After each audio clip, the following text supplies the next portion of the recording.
Thank you very much to Eric and Erika. Now, our final panel, we're going to whistle stop through everything to do with DPAs, data protection authorities, and I'm going to hand over once again to Bojana Bellamy to take us through that. Boja.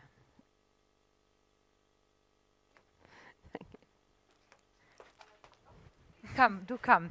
I'm glad we're in Sweden, so we are so organized and everybody's keeping on time. So we're going to now make sure we also finish on time, and we're going to have this panel 20 minutes. So we will release you for evening entertainment.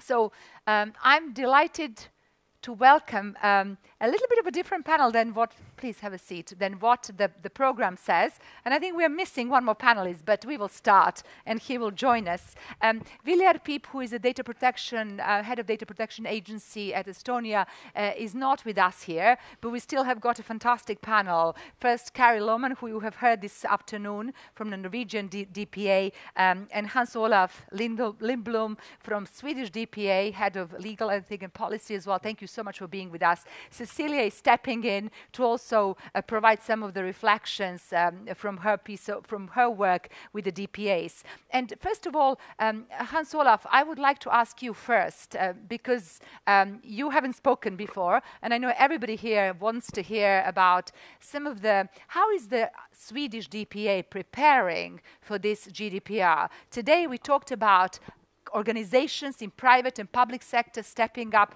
but we also think the DPAs are going to go through this change management as well. So how are you preparing? What are some of your strategic priorities? Thank you. Thank you for inviting me here today. I think this is the first time I've participated with the Nordic privacy arena, and I'm pretty impressed, really. It's a good activity that you have started here. Well, let's to the point of the data inspection, the Swedish Data Protection Authority's preparations before the GDPR. And we started really in late November in 2015, before the GDPR was decided. We really realized that we do need to be in head of the decisions and really to get it on. But time is flying, really, and we are not doing this alone, because as you know, the GDPR means that we are going to collaborate a lot, or cooperate. We have to cooperate with our fellow authorities in the other countries. Hello, nice to see you again. So we're not alone, but time is running fast, really. We started out good, and we have made a good deal of work at the office. We started off by sharing the GDPR into pieces or cakes, and then we put the pieces of cakes out to the employees. Now you have to really think about this cake, and you're taking this cake, and we have the whole cake together. And that was the starting point, how to get the employees to know GDPR and what it meant for the authority.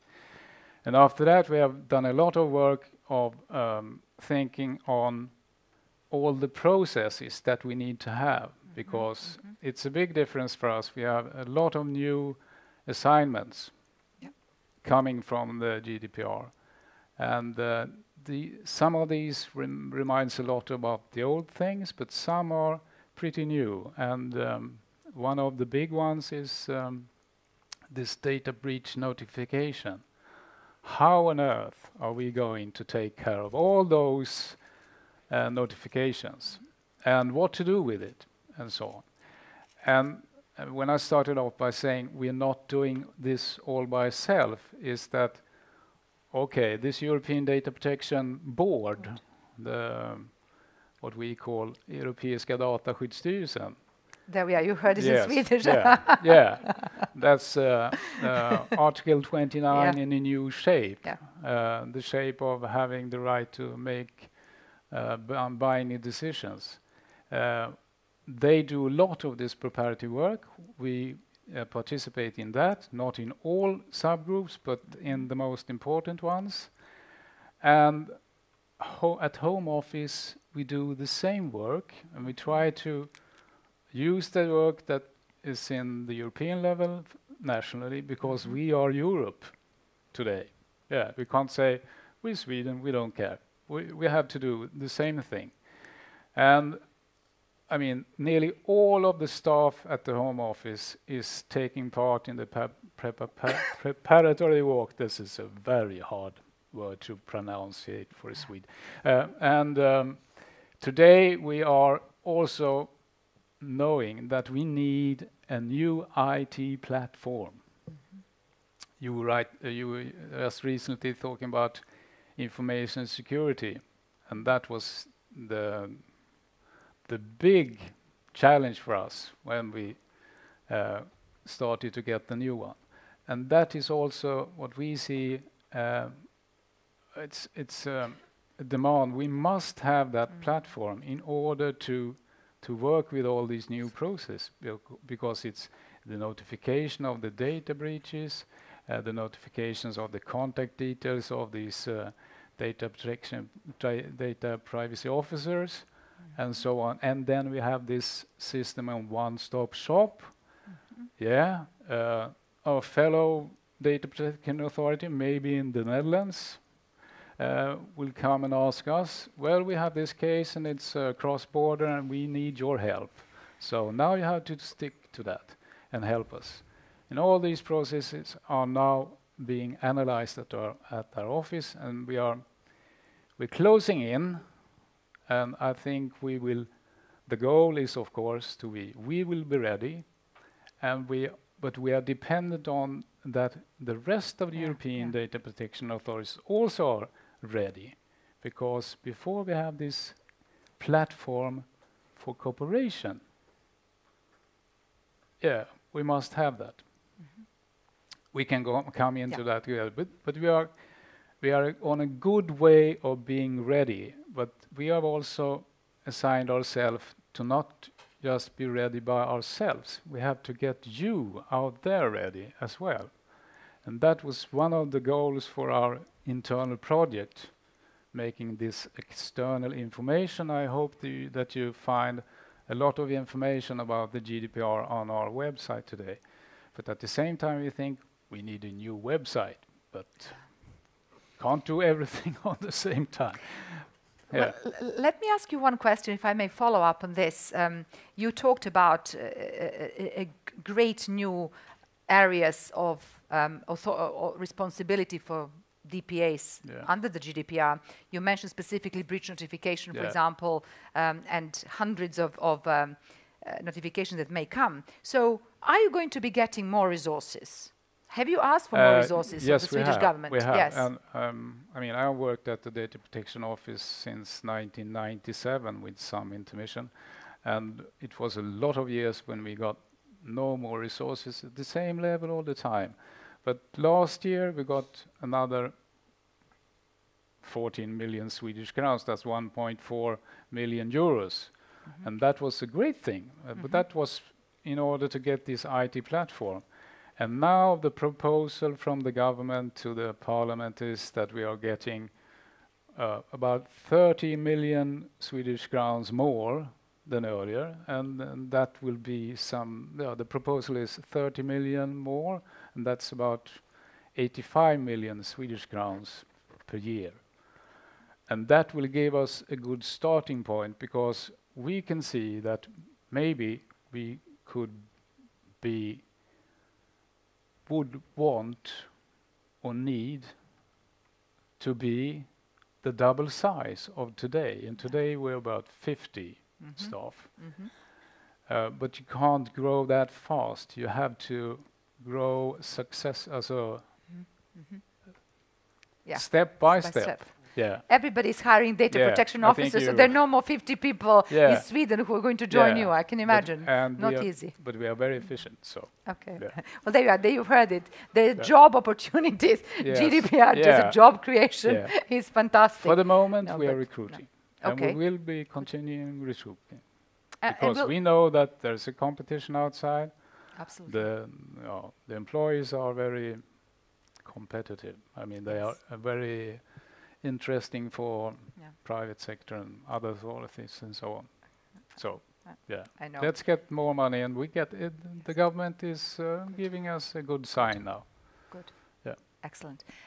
Kari, can I ask you the same question? And that is, you particularly, I know, have been tasked to work on strategic priorities of the Norwegian DPA. And this is something that in this paper that I mentioned, Regulating for Results, we have absolutely said we think that DPAs must set strategic priorities. Are they going to be policemen, enforcer, thought leader, complaints ombudsman? Which one is it? So share with us a little bit which way is Norwegian DPA going, and then also maybe talk a little bit about the resources as well. We are working on a new strategic plan to be launched in a few weeks in November. And we are also 50 people, similar to the Swedish DPA. And so we need to prioritize our resources. And to be honest, like the inspections we do, it's just like a tiny drop in the sea. I think if you look at all the businesses in Norway, we can only like check a few of them. So how do we get an impact?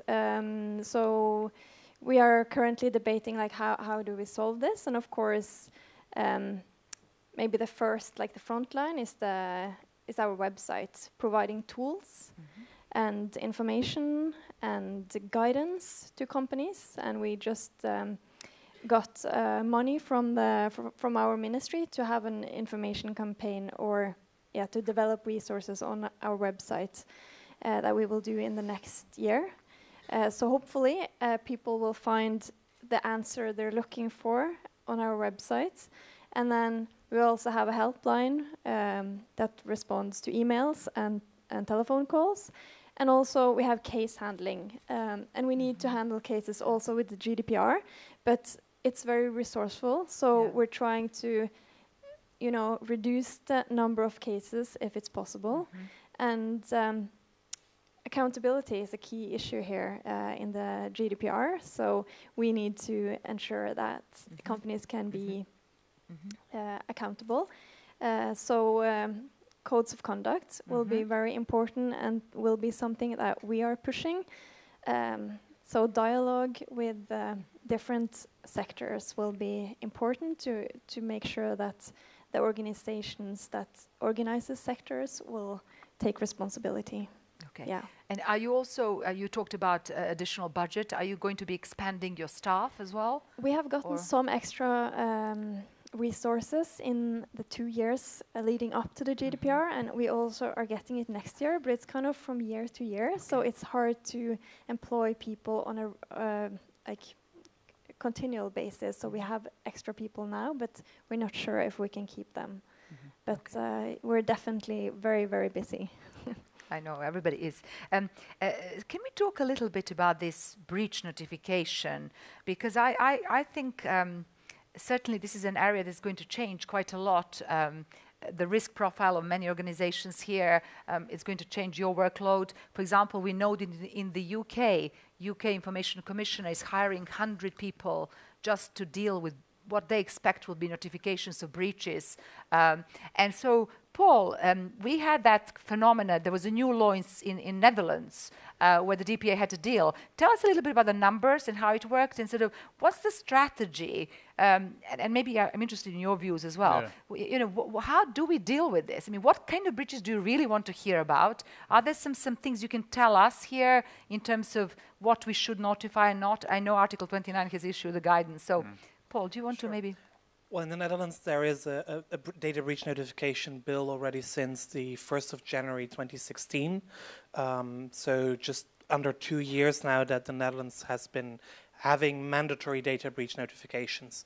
And in the run-up to the legislation, there has been a lot of debate about a potential threshold. Do we want a threshold? And if so, where should it be at? And nobody really knew. Ideally, the DPA said, yes, we want a threshold because we don't want all the small data breaches happening, because that takes a lot of time looking at them, only documenting everything. So maybe we do need a threshold. But nobody could agree what the threshold should be. So in the end, it was decided no threshold, at least not for the first couple of years, until somebody was able to objectively say, this is a fair threshold for notification, yes or no. So as of the 1st of January 2016, all breaches have to be notified, and it was calculated that in the Netherlands there would be about 60,000 data breaches per year. In the first year, about 5,700 were notified. 5,700. 5,700, which is far below the expectations, of course. So either the awareness was not raised sufficiently, or people just forgot to notify, or the calculations were wrong. We don't know. In the second year, the current year, we've only had numbers released, as far as I'm aware, of the first quarter, which was almost at the same level as the full notifications in the first year. So the awareness at least is increasing. And I know that the DPA is doing a lot of investigations on data breaches. So far, they haven't issued any sanctions yet, or nothing publicly. But they have released more statistics. And what strikes me is that most notified breaches are in the public sector, mainly local authorities that do not have their data security in order, and also in the medical sector, the health sector. Health sector was not as much as a surprise, because in previous years in investigations in the health sector, time and again it was clear that there was a problem with data security already in that area. Hans-Olof, you mentioned this. So have you done any projections as to what the numbers of breaches may be? Yeah. Yes, we did. That was one of the piece of cakes that a small group that were trying to figure out. And they used the statistics from another data breach notification that we had introduced in Sweden concerning authorities to this big other authority. So it's mandatory for public services to report these data breaches. We use that, the percentage of how many authorities, how many breaches do they report, and we multiply that with how many companies are in Sweden and so on. So it was a very diverging number from that of expected notifications. For instance, let's say 10,000 or 30,000 or 150,000. And whoever is right here, we don't know. We know the figures from the Netherlands, and we have heard from Norway. And the way of handling this, well, we thought the Netherlands system was very intelligent. It was by this automated system, you have to notify that and that and that, and if you notify that and not that, it will automatically single you out for supervision. Okay. It's like magic, but I think that's the only... It's profiling by DPA, so they're using but machine learning. It's not on a personal level, really. Okay. I'm trying to avoid that, yes. I know we don't have very much time. I'm getting signs. We talked about dialogue and constructive engagement as well. Cecilia, just very briefly from you, and then maybe here as well, DPAs. How do you see the role of DPA in kind of public debate around privacy? Should they be totally disengaging dialogues, or more of a carrot stick? Rather, I would say that based on a few reflections, based on experiences from both participating and sharing public inquiries, that, I mean, we have the GDPR, national supplementary legislation, and then about approximately 40 public inquiries working with adjustment of the national legislation, and also proposing new acts. And the way in which that lawmaking procedure is taking place is that you have this investigation secretariat, and you have appointed experts, and commonly the Data Inspection Board, the Data Protection Authority, is participating in that work as an expert among other experts. And I would say that's an excellent opportunity to actually contribute to data protection by design, by default. But then again, it also means that the experts that you as a chair, as a head, that you together really try proactively to come up with solutions, balancing the privacy and on the one hand, and then if it's education, research, work life, social insurance needs on the other. So I would say that the participation of DPAs in the lawmaking process is absolutely critical. Okay. But that requires resources. I want to ask this last question, please, and that is, we had discussed a lot today about organizational accountability and what should organizations do to demonstrate compliance. How will you, DPAs, view organizations who have got privacy program in place, who have tried to do the right thing, have appointed DPO, but of course there's a mistake, there is a problem, they've taken different view from you. Would that be a mitigation in case of enforcement? Would you incentivize that, or would you not care? Carrie. Are you looking at me? Yes, come on. I'm not sure I quite understood the question, but if you have done most things right, but then you have a breach, well, if the breach is bad enough, you will get fined. But that's not the answer they want to hear. Sorry. But I think... but will you take into account the fact that company has a systematic privacy program and all the procedures, of course. but things I happen? mean, the fine could be worse, I guess, if you didn't have the other stuff in order. Something. I think that would be very interesting to look into. I mean, to supervise a company that you know they have really tried. Yes. Because we will be looking for good examples as well. I mean, so... that would be great. Okay. But no amnesty, I mean. No amnesty. You're good in that, but you're bad in that, so then we strike. Yeah? Okay. And not quite what I was hoping to get, but there you are. You can't influence DPA, really. No, but I like your point about incentivizing and showcasing what good looks like. I really have to say there are lots of small and medium-sized organizations, startups. They don't have these big privacy officers, these big budgets and resources. And sometimes telling people what good looks like does help. And secondly, it also helps, I think, with in terms of peer pressure, because if you showcase one company, and then their competitors will say, I want to do better. And then there's a race to the top. And in fact, that actually stimulates better behavior in the marketplace. That's our view. But so I'm very encouraged that you say you would do that. So please do that, incentivize and showcase, at least in Scandinavia or Nordic countries, because I think it would be good to kind of have that precedent set for the rest of Europe as well. You see, I try. May I add that, please, of course. That we have a tradition of knowing that we really need to help those who have to oblige all these rules. I mean, we know there are practical difficulties in that, and when we got the Personuppgiftslag, the former Personal Data Act, we really were taught that you are going to encourage the ones to do right. But in order to get some practical experience, we had to really strike hard as well to getting some judgments to say what's the demands really. And I think we haven't decided our strategy yet, but we are looking at a level where we are proactive, trying to help, inform as good as we can, and make you do the work. And when you don't do the work, even though you know you have to do it, then we will strike you. Okay?